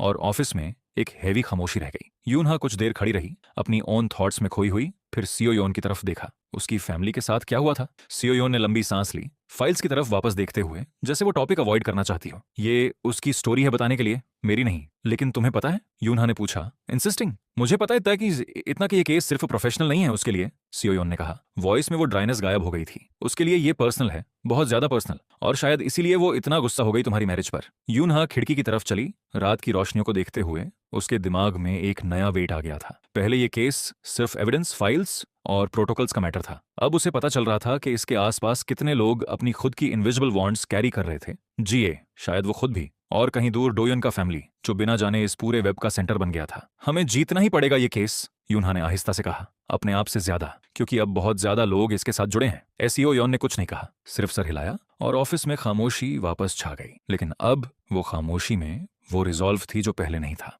वीकेंड पर मैंने डिसाइड किया घर जाऊं। कुछ हफ्ते हो गए थे अपने पेरेंट्स से प्रॉपरली मिलने को, और कहीं गहराई में वो लॉक्ड फोल्डर जो मैंने यूनहा के डेस्क पर देखा था, मुझे अंदर से कुछ कह रहा था कि जाके चेक करो सब ठीक है या नहीं। घर पहुंच के मुझे पहला अजीब सिग्नल मिला दरवाजा खुलते ही। घर की एनर्जी हमेशा वाली नहीं थी। नॉर्मली मामा सुबह सुबह किचन में कुछ बना रही होती, हल्की सी हमिंग के साथ, और पापा अपनी स्टडी में न्यूज़पेपर पढ़ रहे होते। लेकिन आज लिविंग रूम में एक हैवी सीरियसनेस थी जो मैं डोर से ही फील कर सका। मामा, मैंने आवाज लगाई अंदर जाते हुए। दोयन, मामा की आवाज आई। सरप्राइज के साथ, लेकिन उसके पीछे वो फोर्स्ड लाइटनेस थी जो लोग तब यूज करते हैं जब वो कुछ छुपाना चाहते हैं। बेटा तुम आ गए, मुझे पता नहीं था। मैं लिविंग रूम में गया और वहां ट्यूबलू ने मुझे सीधा फ्रीज कर दिया। पापा अपनी यूजुअल डिग्निटीड पोस्चर में बैठे थे, लेकिन उनके चेहरे पर वो टायर्डनेस थी जो मैं पहले कभी नहीं देखा था, इतना डीप कि वो उनकी आंखों के नीचे डार्क सर्कल्स में दिख रही थी। मामा उनके पास बैठी थी, डस्टी रोज रैप ड्रेस में, पर्ल नेकलेस के साथ, लेकिन उसका यूजुअल काम डेमनियर आज फोर्स लगता था, जैसे वो खुद को स्ट्रांग दिखाने की कोशिश कर रही हो। और उनके सामने बैठा था एक आदमी जिसे मैं जानता था,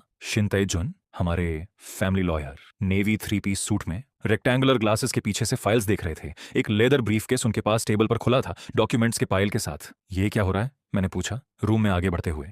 सब तीन ने एक दूसरे की तरफ देखा, जैसे वो डिसाइड कर रहे हैं कितना सच मुझे बताना है। पापा ने लंबी सांस ली। बैठ जाओ दोयुन, उन्होंने कहा। वॉइस में वो वेट था जो उन्होंने मैंने कभी नहीं सुना। मैं काउच पर बैठ गया, दिल धीरे धीरे तेजी से धड़क रहा था। पापा क्या हुआ? तैजुन ने फाइल्स को थोड़ा ऑर्गेनाइज किया, एक्सप्रेशन प्रोफेशनल, लेकिन उसकी आंखों में कंसर्न था। दोयुन, मैं तुम्हारे पापा का लीगल काउंसिल हूं और मैं ये कहना चाहता हूं, कंपनी के फाइनेंशियल रिकॉर्ड्स पर सरकार की नजर है। एक फॉर्मल इन्वेस्टिगेशन चल रही है। इन्वेस्टिगेशन? मेरा दिल एक बीट स्किप कर गया। यूनहा का वो लॉक्ड फोल्डर, मेरे पापा का नाम, ये सब अचानक एकदम कनेक्ट होने लगा। ये कॉम्प्लिकेटेड है, पापा ने आहिस्ता से कहा, अपनी हैंड्स को देखते हुए जैसे वो अपने आप को भी कन्विंस करने की कोशिश कर रहे हों। कुछ ट्रांजैक्शंस हैं जो सस्पिशियस लग रही हैं, लेकिन मैंने कभी कुछ गलत नहीं किया। मुझे लगता है मुझे सेटअप किया गया है, लेकिन प्रूफ देना मुश्किल है। सेटअप? मैंने रिपीट किया, आवाज में डिसबिलीफ। किसने? हमें नहीं पता, तैजुन ने कहा, वॉइस में फ्रस्ट्रेशन की हल्की सी झलक। ये ट्रांजैक्शंस इतनी क्लेवरली हाइड की गई हैं कि ट्रेस करना ऑलमोस्ट इम्पॉसिबल है। कंपनी के एसेट्स फ्रीज हो सकते हैं अगर इन्वेस्टिगेशन आगे बढ़ी। मामा ने अपने हाथ फोल्ड किए।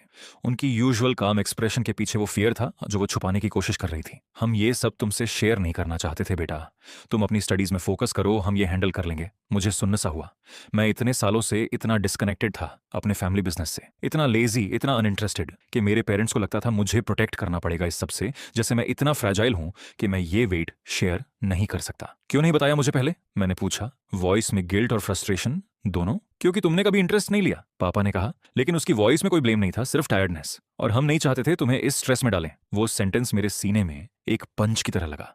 सालों से मैं क्लासेस बंक करता था, फैमिली बिजनेस के बारे में कभी सीरियस सवाल नहीं पूछता था, सिर्फ अपनी लेजी जिंदगी में खुश था। और इस पूरे वक्त में मेरे पेरेंट्स साइलेंटली अपना खुद का वॉर फाइट कर रहे थे, मुझे प्रोटेक्ट करने की कोशिश में। मुझे समझना चाहिए था, मैंने आहिस्ता से बोला, अपने हाथों को देखते हुए। मुझे कभी इंटरेस्ट लेना चाहिए था। मैंने कभी सोचा नहीं कि मुझे इन्वॉल्व होना चाहिए, क्योंकि मैं सोच रहा था सब ठीक है, कोई कभी नीड नहीं पड़ेगी, ये तुम्हारी गलती नहीं है। मामा ने कहा, मेरे पास आकर मेरा हाथ पकड़ा। उसकी वॉइस में वो जेंटल वार्मथ थी जो हमेशा मुझे काम करती थी। हम चाहते थे तुम नॉर्मल जिंदगी गुजारो, लेकिन नॉर्मल अब कोई ऑप्शन नहीं था। मेरा दिमाग तेजी से सब कुछ प्रोसेस कर रहा था। यूनहा का फोल्डर, उसकी सीक्रेट इन्वेस्टिगेशन, जीए का अनरिजॉल्व्ड ग्रीवेंस, और अब मेरे पापा पर यह फॉर्मल एलिगेशन।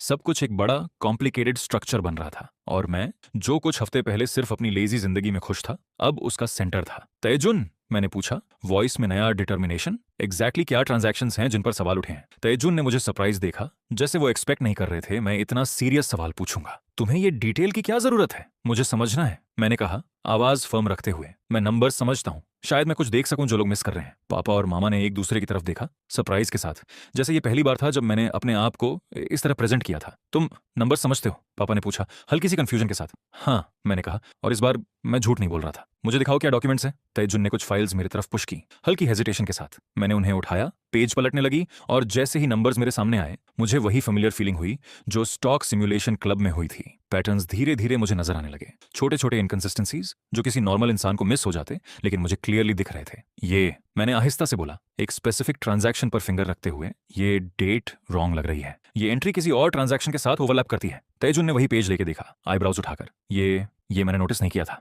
रूम में खामोशी थी, लेकिन ये खामोशी पहले वाली भारी नहीं थी। ये एक नया उम्मीद का पल था। पापा ने मुझे देखा, उनकी आंखों में एक इमोशन जो मैं डिफाइन नहीं कर पा रहा था, सरप्राइज, प्राइड, और शायद हल्की सी रिलीफ, सब एक साथ। बेटा, उन्होंने आहिस्ता से कहा, मैं नहीं जानता था तुम्हारे पास ये स्किल है। मुझे भी नहीं पता था, मैंने सच में एडमिट किया, फाइल्स को अपने हाथों में टाइट पकड़ के। लेकिन पापा, मैं इसे यूज करूंगा, मैं आप लोगों को इससे निकालूंगा, चाहे कुछ भी करना पड़े। मामा ने मेरा हाथ और टाइट पकड़ा। उसकी आंखों में आंसू आ गए, लेकिन इस बार वो फियर के नहीं, बल्कि उम्मीद और प्राइड के आंसू थे। घर में खामोशी छा गई, लेकिन ये खामोशी अलग थी। पहली बार मुझे लगा मैं सिर्फ एक सन नहीं था जो अपनी फैमिली के साइड में खड़ा था, मैं वो इंसान बन रहा था जो उन्हें बचाएगा, कोई भी कीमत हो। 2 दिन बाद पापा ने मुझे कॉल किया।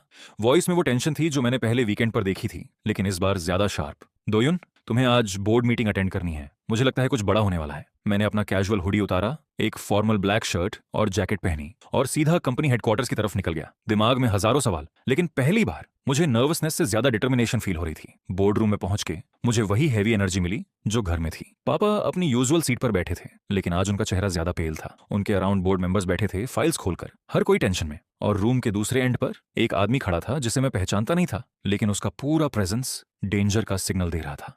स्लिक्ड बैक डार्क हेयर जिसमें एक ग्रे स्ट्रीक थी, sharp angular jaw, cold golden amber आंखें जो पूरी रूम को प्रेडेटोरी कामनेस से स्कैन कर रही थीं। उसका dark navy 3 piece suit, deep red silk tie और एक ऑर्नेट गोल्ड सिग्नेट रिंग उसकी राइट हैंड पर। हर चीज इतनी पॉलिश थी कि वो किसी विलन से निकलकर सीधा रियल लाइफ में आ गया हो। उसके पीछे एक बड़ा मस्क्यूलर आदमी खड़ा था, शेव्ड हेड, आईब्राउ पर स्कार, ब्लैक ट्रेंच कोट के नीचे ब्लैक टर्टल नेक पर छोटा टैटू, कोल्ड फ्लैट स्टेयर जिसके साथ वो पूरी रूम को इंटिमिडेट कर रहा था बिना कुछ बोले। ये कौन है? मैंने आहिस्ता से पापा के एक बोर्ड मेंबर से पूछा जब मैं अपनी सीट पर बैठा। चा कांगमिन, उसने विस्पर किया, वॉइस में फियर की हल्की सी झलक। रिवल कॉन्ग्लोमेरेट का हेड, उसका राइट हैंड मैन कोमांसू उसके साथ। कांगमिन ने अपना गोल्ड हैंडल्ड नहीं सिल्वर हैंडल्ड केन उठाया, टेबल पर हल्की सी टैप की, जैसे वो पूरी रूम का अटेंशन डिमांड कर रहा हो। जेंटलमैन, उसने शुरू किया, वॉइस में वो स्मूथ कॉन्फिडेंस जो पूरी थ्रेड को पॉलिश के पीछे छुपा रही थी। मैं यहाँ एक सिंपल प्रपोजल के साथ आया हूँ। आपकी कंपनी, जैसा कि आप सब जानते हैं, फाइनेंशियल स्क्रूटनी के अंडर है। इसके शेयर्स की वैल्यू गिर रही है, इन्वेस्टर्स नर्वस हैं। तुम यहाँ क्या चाहते हो? पापा ने सीधा पूछा, वॉइस में कंट्रोल रखने की कोशिश। मैं यहाँ हेल्प ऑफर करने आया हूँ, कंगमिन ने कहा, हल्की सी स्मर्क के साथ जो बिल्कुल जेन्युइन नहीं लगी। मैं आपकी कंपनी के मेजॉरिटी शेयर्स एक्वायर करना चाहता हूँ, फेयर प्राइस पर ऑफ कोर्स। ये आप सबको इस इन्वेस्टिगेशन के प्रेशर से निकालेगा और कंपनी सर्वाइव करेगी मेरी अम्ब्रेला के नीचे। बोर्ड रूम में खामोशी फैल गई, लेकिन ये खामोशी शॉक और फियर का मिक्स था। मैंने बोर्ड मेंबर्स के चेहरे देखे, कुछ ऑलरेडी कन्विंस लग रहे थे, जैसे वो ये ऑफर एक्सेप्ट करने के लिए रेडी थे, सिर्फ अपनी सेफ्टी के लिए। ये होस्टाइल टेक ओवर है, एक बोर्ड मेंबर ने आहिस्ता से बोला। ये रेस्क्यू है, कांगमिन ने करेक्ट किया। वॉइस में वो स्मूथनेस अभी भी कायम थी, लेकिन उसकी आंखों में वो प्रेडेटरी ग्लिंट थी जो उसकी रियल इंटेंशन रिवील करती थी। पापा खड़े हुए, हल्की सी शेकीनेस उनकी बॉडी में, लेकिन वॉइस में डिग्निटी। हम अपनी कंपनी के शेयर्स आपको नहीं देंगे मिस्टर चा, हम अपनी प्रॉब्लम्स खुद हैंडल कर सकते हैं। कांगमिन ने हंस दिया, हल्की सी मॉकिंग हंसी। कांग ताई हो, आप सच में सोच रहे हैं आप ये इन्वेस्टिगेशन सर्वाइव कर लेंगे? डॉक्यूमेंट्स ऑलरेडी अगेंस्ट आपके हैं, ये सिर्फ वक्त की बात है। मुझे वही गुस्सा फील हुआ जो मैंने पहले कभी किसी के लिए नहीं फील किया था। ये आदमी इतनी कॉन्फिडेंस के साथ मेरे पापा को, जिसने कभी कुछ गलत नहीं किया था, थ्रेट दे रहा था सिर्फ अपनी खुद की ग्रीड के लिए। आपको कैसे पता डॉक्यूमेंट्स अगेंस्ट उनके हैं? मैंने अचानक बोला। बोर्ड मेंबर्स की तरफ से सब नजरें मेरी तरफ गईं। कंगमिन ने मुझे पहली बार प्रॉपर्ली देखा, आईब्रो उठाते हुए, जैसे वो असेस कर रहा हो मैं कौन हूं और क्यों बोल रहा हूं। और तुम कौन हो? कंग दोयुन, मैंने सीधा कहा, खड़ा होकर। तय हो का बेटा?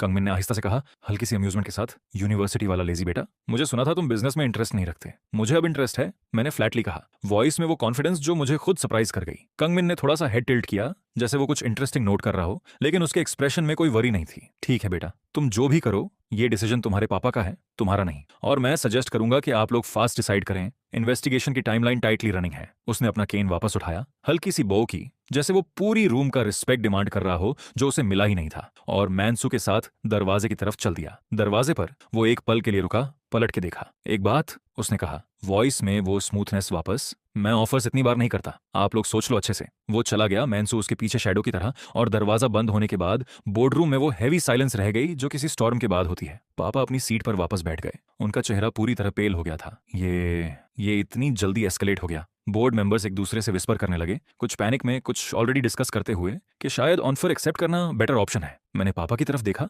और एक नया रिजॉल्व मेरे अंदर बिल्ड हो रहा था। पापा, हम ये शेयर्स नहीं देंगे। डोयन, पापा ने आहिस्ता से कहा, टायर्डनेस उनकी वॉइस में। मैं नहीं जानता हम कितना टाइम फाइट कर सकते हैं। डॉक्यूमेंट्स वो सही में हमारे अगेंस्ट हैं, तो हम प्रूव करेंगे वो फेक हैं, मैंने कहा, वॉइस में फर्मनेस। मुझे टाइम दो पापा, मैं इन्वेस्टिगेट करूंगा, मैं देखूंगा ये डिस्क्रिपेंसीज कहां से आई हैं। पापा ने मुझे एक लंबी नजर से देखा, जैसे वो पहली बार मुझे एक डिफरेंट रोशनी में देख रहे हों। अपने लेजी बेटे की जगह एक आदमी जो खड़ा होने के लिए रेडी था। ठीक है, उन्होंने आहिस्ता से कहा, तुम्हारे पास टाइम है, लेकिन डोयन केयरफुल रहना, ये लोग डेंजर्स हैं। मैंने सर हिलाया, लेकिन मेरे दिमाग में वो ऑलरेडी एक प्लान बन रहा था। सिस्टम की एबिलिटी यूज करके मुझे इन फाइनेंशियल रिकॉर्ड्स में वो पैटर्न्स ढूंढने हैं जो प्रूव करें ये सब फैब्रिकेटेड है। बोर्ड रूम से बाहर निकलते हुए मेरे पीछे सिर्फ मुझे नजर आने वाली स्क्रीन हल्की सी फ्लिकर हुई, ग्लो थोड़ा इंटेंस होते हुए। System threat level escalating, mission update pending, host readiness confirmed. मैंने उसे देखा, फिर कॉरिडोर की तरफ जहां धीरे धीरे शाम की रोशनी खत्म हो रही थी। मैं रेडी हूं, मैंने आहिस्ता से खुद से कहा, जो भी आए। लेकिन मुझे नहीं पता था कि यह सिर्फ शुरुआत थी, एक बहुत बड़ा कॉम्प्लिकेटेड जाल जो अभी तक पूरी तरह अनफोल्ड नहीं हुआ था, और जिसके थ्रेड्स कंगमिन की ग्रीड, यूनहा की सीक्रेट इन्वेस्टिगेशन, जिया का पर्सनल ग्रीवेंस, और कहीं गहराई में एक हिडन मास्टरमाइंड जिसका नाम मैं अभी तक नहीं जानता था। सब मेरी फैमिली की तकदीर के साथ जुड़े हुए थे।